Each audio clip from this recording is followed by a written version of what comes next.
तो आज नए महीने की नए दिन की शुरुआत करते हैं, यानी कि 1 मई के इंपॉर्टेंट करंट अफेयर्स को हम लोग कवर करेंगे। तो इस प्रश्न में आपसे पूछ रहे हैं, अभी हाल ही में बैडमिंटन एशिया चैंपियनशिप में मेंस डबल्स में भारत का पहला गोल्ड किसने जीता? तो इंपॉर्टेंट क्वेश्चन है ये। तो आंसर होगा इसका सात्विक साईराज रंकीरेड्डी और चिराग शेट्टी ने। तो भारतीय शटलर्स हैं, यानी कि बैडमिंटन प्लेयर हैं सात्विक साईराज रंकीरेड्डी और चिराग शेट्टी। तो इन दोनों की जोड़ी ने बैडमिंटन एशिया चैंपियनशिप के इतिहास में मेंस डबल में भारत का पहला गोल्ड मेडल जीत करके इतिहास रच दिया है। दोनों ने फाइनल में मलेशिया की जोड़ी को हराया है और आप कह सकते हो कि इस टूर्नामेंट के इतिहास में भारत का ये दूसरा गोल्ड मेडल है, लेकिन मेंस डबल में पहला है। दोनों बातों में अंतर है।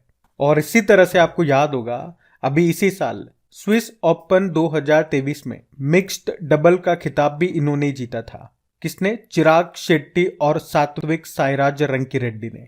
और अभी मैड्रिड स्पेन मास्टर्स 2023 में वुमेन सिंगल का टाइटल जीता था ग्रेगोरिया मारिस्का ने। ये इंडोनेशिया से हैं और इन्होंने किसको हराया था? पीवी सिंधु को हराया था। अच्छा, बैडमिंटन से 2 कप जरूर याद रखना। एक तो थॉमस कप, ये पुरुषों का बैडमिंटन टूर्नामेंट होता है। 2022 में हमने पढ़ा था कि भारत ने इसको पहली बार जीता है, इंडोनेशिया को हराया था भारत ने। और लड़कियों का बैडमिंटन टूर्नामेंट कहलाता है उबेर कप, उसको साउथ कोरिया ने जीता था चाइना को हरा करके। वैसे बैडमिंटन वर्ल्ड फेडरेशन का हेडक्वार्टर मिलेगा आपको कुआलालंपुर मलेशिया में और इसके प्रेसिडेंट हैं पॉल एरिक। वैसे आप जानते हो भारत की पहली पैरा बैडमिंटन अकादमी कहाँ खुली है? लखनऊ में। और अभी सैयद मोदी इंडिया इंटरनेशनल में वुमेन सिंगल टाइटल जीता था पीवी सिंधु ने। ये चैंपियनशिप हुई थी लखनऊ में। तो ये पॉइंट्स भी ध्यान रखना। बढ़ते हैं आगे। चलिए फिर बताइए, अभी हाल ही में बैंक ऑफ इंडिया के नए एमडी सीईओ कौन बन गए? तो आंसर होगा रजनीश कर्नाटक। तो अभी केंद्र सरकार ने यूनियन बैंक ऑफ इंडिया के कार्यकारी निदेशक रजनीश कर्नाटक को बैंक ऑफ इंडिया का नया एमडी सीईओ नियुक्त किया है। इसमें रजनीश कर्नाटक ने किनका स्थान लिया? अतनु कुमार दास का। हाँ, इनका नाम यही है, Rajneesh Karnataka. Bank of India की पहले बात करें, स्थापना होती है 1906 में, हेडक्वार्टर है मुंबई में और इसकी टैगलाइन क्या होती है? Relationship beyond banking. बाकी अभी कर्नाटक विकास ग्रामीण बैंक के अध्यक्ष बने थे Shrikant M Bhandiwad. AU small finance bank के एमडी सीईओ बने संजय अग्रवाल और यूको बैंक के एमडी सीईओ बने अश्विनी कुमार। ये नाम भी सारे न्यूज में ही है, अभी ध्यान रखना। बढ़ते हैं आगे। चलिए फिर बताइए, अभी हाल ही में अपनी तरह का पहला मिलेट्स एक्सपीरियंस सेंटर कहाँ पे लॉन्च किया गया? तो आंसर होगा नई दिल्ली में। हमारे जो कृषि मंत्री हैं नरेंद्र सिंह तोमर, अभी उन्होंने ही नई दिल्ली के दिल्ली हाट में अपनी तरह के पहले मिलेट्स एक्सपीरियंस सेंटर को शुरू किया है। इसका उद्देश्य है बाजरे के बारे में जागरूकता बढ़ाना और आम जनता के बीच इसे अपनाने के लिए प्रोत्साहित करना। आप जानते हो उड़ीसा ने 10 नवंबर को बाजरा दिवस के रूप में मनाया था और 2023 को हम अंतर्राष्ट्रीय बाजरा वर्ष मना ही रहे हैं, यानी कि मोटे अनाज का अंतर्राष्ट्रीय वर्ष, ईयर ऑफ मिलेट्स आप बोल दीजिए अंग्रेजी में। चलो बताओ, बाजरा मिशन को किस राज्य ने शुरू किया था? छत्तीसगढ़ ने। बाजरे को हम अब श्री अन्न के नाम से भी जानते हैं और जो हैदराबाद में भारतीय बाजरा अनुसंधान केंद्र है उसे इसके उत्कृष्टता केंद्र के रूप में अभी घोषित किया गया था। ये भी इंपॉर्टेंट पॉइंट्स हैं, ये भी ध्यान में रखना। अच्छा, ये अपनी तरह का पहला है, तो इसी तरह से कुछ अभी और चीजें हैं जो पहली बार हुई है। एक बार हम उनका रिवीजन करते हैं। जैसे कि अभी एशिया की सबसे बड़ी अंडर वाटर हाइड्रोकार्बन पाइपलाइन कहाँ स्थापित की गई? असम में, ब्रह्मपुत्र नदी के नीचे।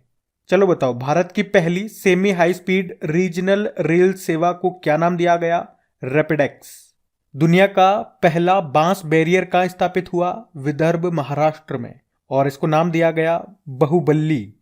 और देश का पहला सेमीकंडक्टर प्लांट कहाँ पे बनेगा? गुजरात के अहमदाबाद में। और भारत सरकार ने पहला वेस्ट टू हाइड्रोजन प्लांट कहाँ स्थापित किया? पुणे में, पुणे महाराष्ट्र में। और भारत का पहला भूवैज्ञानिक पार्क ये बनेगा मध्य प्रदेश के जबलपुर के लम्हेटा गांव में। तो ध्यान रखना ये पॉइंट्स। बढ़ते आगे। चलिए फिर बताइए, हाल ही में किस एयरलाइन ने दुनिया के पहले रोबोटिक चेक इन असिस्टेंट का अनावरण किया? तो आंसर होगा एमिराट्स। तो दुबई स्थित एयरलाइन है ये एमिराट्स और उसने दुनिया का पहला रोबोटिक चेक इन असिस्टेंट को लॉन्च किया है, जिसका नाम भी रखा है। क्या नाम रखा? सारा। ये रोबोट यात्रियों की पैसेंजर्स के पासपोर्ट को चेक करेगा, यात्रियों के चेहरों को स्कैन करेगा, उनकी जांच करेगा और सामान छोड़ने वाले क्षेत्र में उनका मार्गदर्शन करेगा, यानी कि उन्हें सामान कहाँ रखना है ये बताएगा। अच्छा, यहाँ पर रोबोट से ही कुछ करंट अफेयर्स के पॉइंट्स में आपको रिवाइज कराता हूँ। अभी आईआईटी मद्रास ने एक रोबोट बनाया था जिसका नाम है होमोसेप, जो बिना मानव हस्तक्षेप के सेप्टिक टैंक को साफ कर सकता है। और इसी से आपको याद आएगा कि मैनहोल की सफाई के लिए बड़े पैमाने पर एक रोबोटिक्स तकनीक का उपयोग करने वाला पहला राज्य कौन सा बना था, तो आंसर होगा केरला, और उस रोबोट का नाम था बैंडिकूट। चलो ये बताओ, देश का पहला आर्टिफिशियल इंटेलिजेंस और रोबोटिक टेक्नोलॉजी पार्क, जिसे कहा आर्ट पार्क, ये कहां पे लॉन्च किया गया? बंगलुरु में। और इसरो ने भी, आपको याद हो तो, गगनयान मिशन के लिए एक आधा मानव रोबोट यानी कि हाफ ह्यूमनॉइड रोबोट को अंतरिक्ष में भेजने के लिए बनाया था।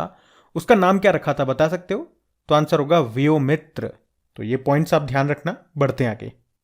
चलिए फिर बताइए, हाल ही में विश्व नृत्य दिवस कब मनाया गया? तो आंसर होगा 29 अप्रैल को। तो हर साल 29 अप्रैल को इंटरनेशनल डांस डे के रूप में मनाया जाता है। इस दिन को मनाने का उद्देश्य है नृत्य के लाभों के बारे में जागरूकता बढ़ाना और इसके माध्यम से लोगों को एक साथ लाना। अभी आपको याद होगा 29 अप्रैल को हमने विश्व पशु चिकित्सा दिवस के रूप में भी मनाया था। वैसे ये दिन अप्रैल के आखिरी शनिवार को मनाया जाता है, तो इस बार हमने इसे 29 अप्रैल को मनाया। वैसे अप्रैल का महीना तो समाप्त हो चुका है, लेकिन चलो जाते जाते एक बार अप्रैल के इंपॉर्टेंट डेज को रिवाइज कर लेते हैं हम, ताकि एक बार आखिरी बार और रिवीजन आपका हो जाए। देखो, 1 अप्रैल को हमने उत्कल दिवस मनाया, आरबीआई का दिवस भी होता है। 2 अप्रैल को विश्व ऑटिज्म जागरूकता दिवस था। 4 अप्रैल को अंतर्राष्ट्रीय खदान जागरूकता दिवस है। 5 अप्रैल को राष्ट्र समुद्र दिवस है और 5 अप्रैल को अंतर्राष्ट्रीय अंतरात्मा दिवस। 6 अप्रैल को अंतर्राष्ट्रीय खेल दिवस। 7 अप्रैल को वर्ल्ड हेल्थ डे। 10 अप्रैल को वर्ल्ड होम्योपैथी डे। 11 अप्रैल को राष्ट्रीय सुरक्षित मातृत्व दिवस। 12 अप्रैल को मानव अंतरिक्ष उड़ान का अंतर्राष्ट्रीय दिवस। 14 अप्रैल को राष्ट्रीय अग्निशमन दिवस। 14 अप्रैल को ही विश्व चगास रोग दिवस है। 15 अप्रैल को विश्व कला दिवस। 16 अप्रैल को हाथी बचाओ दिवस। 16 अप्रैल को अभी वर्ल्ड वॉइस डे मनाया। 17 अप्रैल को वर्ल्ड हीमोफीलिया डे। 19 अप्रैल को वर्ल्ड लिवर डे। 21 अप्रैल को सिविल सेवा दिवस और 21 अप्रैल को अभी विश्व रचनात्मक और नवाचार दिवस भी मनाया। फिर 22 अप्रैल को वर्ल्ड अर्थ डे। 23 अप्रैल को विश्व पुस्तक व कॉपीराइट दिवस। 24 अप्रैल को राष्ट्रीय पंचायती राज दिवस। 25 अप्रैल को वर्ल्ड मलेरिया डे और 26 अप्रैल को वैश्विक बौद्धिक संपदा दिवस। और अभी 29 अप्रैल को ये दिन हमने बनाए। तो ये आपके अप्रैल के सारे डेज हो गए। अब आपको क्या करना है, क्योंकि पूरे महीने जब भी इंपॉर्टेंट डे वाला क्वेश्चन आया उस महीने के बार बार मैं आपको रिवाइज करा रहा हूं, यानी कि आप समझ सकते हो 30 में से 15 दिन, 30 में लगभग 15 दिन मैंने आपको ये बार बार रिपीट कराएं, बार बार रिवाइज करवाएं। अब आप इनकी क्विज लगा करके इनकी प्रैक्टिस करो। क्विज आपको मिलेगी आपकी क्रैक एग्जाम एप्लीकेशन पे। वहां पे आपको हर टॉपिक वाइज करंट अफेयर्स की क्विज भी मिलेगी, डेली करंट अफेयर्स की वीकली वाली और मंथली वाली क्विज भी मिल जाएगी। तो वहां जाओ, इनकी प्रैक्टिस करते रहो बार बार, ताकि ये चीजें आप भूलो नहीं। अभी हम बढ़ते हैं आगे। चलिए फिर बताइए, हाल ही में वर्ल्ड डेवलपमेंट रिपोर्ट 2023 को किसने जारी किया? तो आंसर होगा वर्ल्ड बैंक ने। तो आप जानते ही हो, वर्ल्ड डेवलपमेंट रिपोर्ट को वर्ल्ड बैंक जारी करता है और इस रिपोर्ट का टाइटल है माइग्रेंट्स, रिफ्यूजी एंड सोसाइटी। इस रिपोर्ट में क्या बताया गया कि आने वाले समय में, आने वाले दशकों में कई विकसित देशों में कामकाजी उम्र के युवाओं की हिस्सेदारी में तेजी से गिरावट आएगी। इसके अलावा अधिकांश कम इनकम वाले जो देश हैं उनमें तेजी से जनसंख्या वृद्धि देखने की उम्मीद है। और इस रिपोर्ट में भारत के लिए क्या कहा कि भारत में रहने वाले लोगों की जो इनकम है उसमें 40% की वृद्धि की तुलना में काम के लिए जो दूसरे देशों में प्रवास करने वाले भारतीय हैं उनकी इनकम में 120% वृद्धि हो सकती है।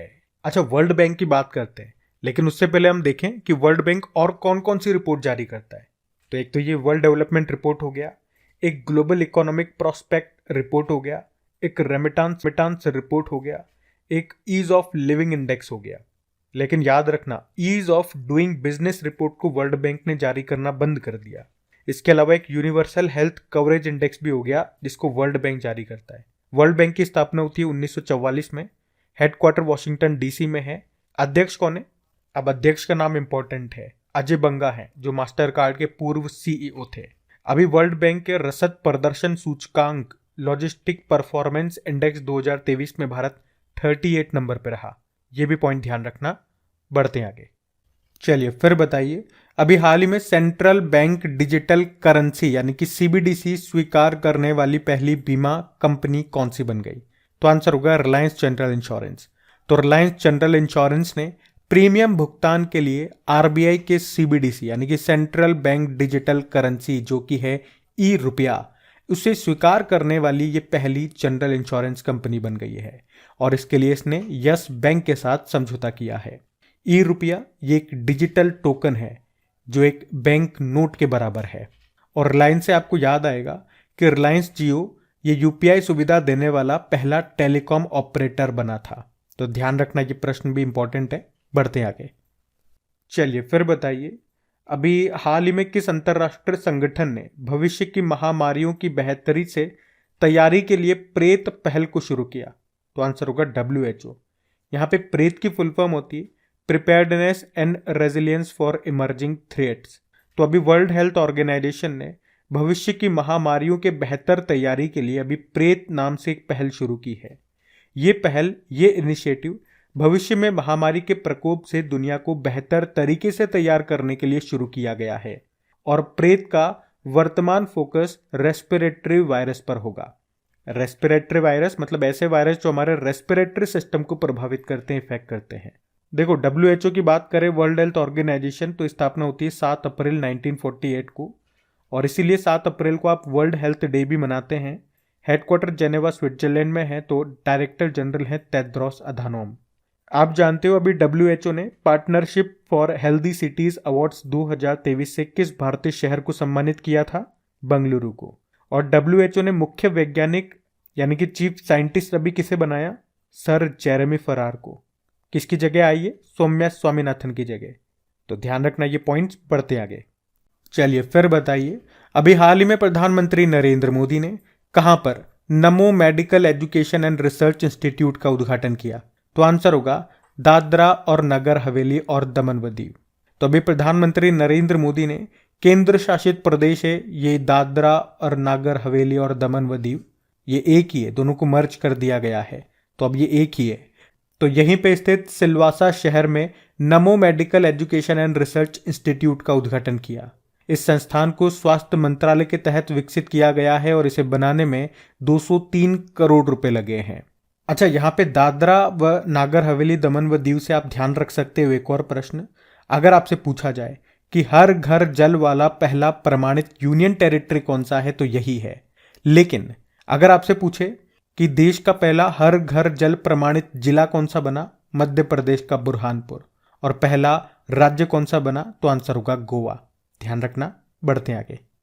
चलिए फिर बताइए, अभी एशियन डेवलपमेंट बैंक के द्वारा जारी की गई वार्षिक रिपोर्ट 2022 के अनुसार एशियन डेवलपमेंट बैंक से सर्वाधिक कर्ज लेने वाला देश कौन सा है? तो आंसर होगा पाकिस्तान। तो एशियन डेवलपमेंट बैंक के द्वारा जारी की गई वार्षिक रिपोर्ट 2022 के अनुसार एशियन डेवलपमेंट बैंक से सबसे ज्यादा कर्ज लेने वाला देश पाकिस्तान है। 2022 में पाकिस्तान ने एशियन डेवलपमेंट बैंक से $5.58 बिलियन का कर्ज लिया है। देखो, एशियन डेवलपमेंट बैंक की बात करें, स्थापना होती है 1966 में, हेडक्वार्टर मनीला फिलीपींस में है और इसके अध्यक्ष कौन है? मसात्सुको असाकावा। और इसके सदस्य देश कितने हैं? 68 हैं। 68 नंबर का बना था न्यू। अब हम क्या करेंगे? कल के करंट अफेयर्स का क्विक रिवीजन करेंगे। तो पहला प्रश्न पूछा था कि 68वें फिल्म फेयर अवार्ड्स 2023 में बेस्ट एक्टर का अवार्ड किसने जीता? राजकुमार राव ने बधाई 2 मूवी के लिए। फिर आपसे पूछा विश्व पशु चिकित्सा दिवस कब मनाया गया? 29 अप्रैल को। फिर आपसे पूछा भी रिफ्लेक्शन नाम की बुक को किसने लिखा? नारायण वाघुल ने। इसको लॉन्च किया था हमारी वित्त मंत्री निर्मला सीतारमण जी ने। फिर आपसे पूछा माउंट अन्नपूर्णा पर चढ़ने वाले पहले भारतीय व्यक्ति कौन बने? तो आंसर होगा अर्जुन वाजपेयी। फिर आपसे पूछा महिला सम्मान बचत पत्र योजना को किस मंत्रालय ने शुरू किया? तो आंसर होगा वित्त मंत्रालय ने। फिर आपसे पूछा अभी किस राज्य की प्राचीन वस्त्र कला माता नी पछेड़ी को जीआई टैग मिला? तो आंसर होगा गुजरात। फिर आपसे पूछा अभी किस आईआईटी ने साइबर सुरक्षा कौशल कार्यक्रम को शुरू किया? तो आंसर होगा आईआईटी कानपुर ने। फिर आपसे पूछा अभी एलआईसी के चेयरमैन कौन बन गए? सिद्धार्थ मोहंती। फिर आपसे पूछा हेरिटेज महोत्सव 2023 कहां आयोजित किया गया? तो आंसर होगा गोवा में। फिर आपसे पूछा जर्मनी का सबसे प्रतिष्ठित साहित्य पुरस्कार इसे किसे सम्मानित किया गया? मारिया स्टेपानोवा को। और एक बार फिर से याद दिला दूं, अभी तक सेशन आपने लाइक नहीं किया तो लाइक जरूर कीजिएगा और अपने दोस्तों के साथ में शेयर जरूर कर देना। अब होमवर्क प्रश्न देखते हैं और सेशन एंड करते हैं। तो कल के वीडियो में आपसे पूछा था 2022 के लिए सरस्वती सम्मान के लिए किसे चुना गया? तो आंसर होगा शिव शंकरी को, उनके उपन्यास सूर्यवंशम के लिए। आप सभी ने प्रश्न का बिल्कुल सही उत्तर दिया है। अब ये रहा आज का आपका होमवर्क प्रश्न।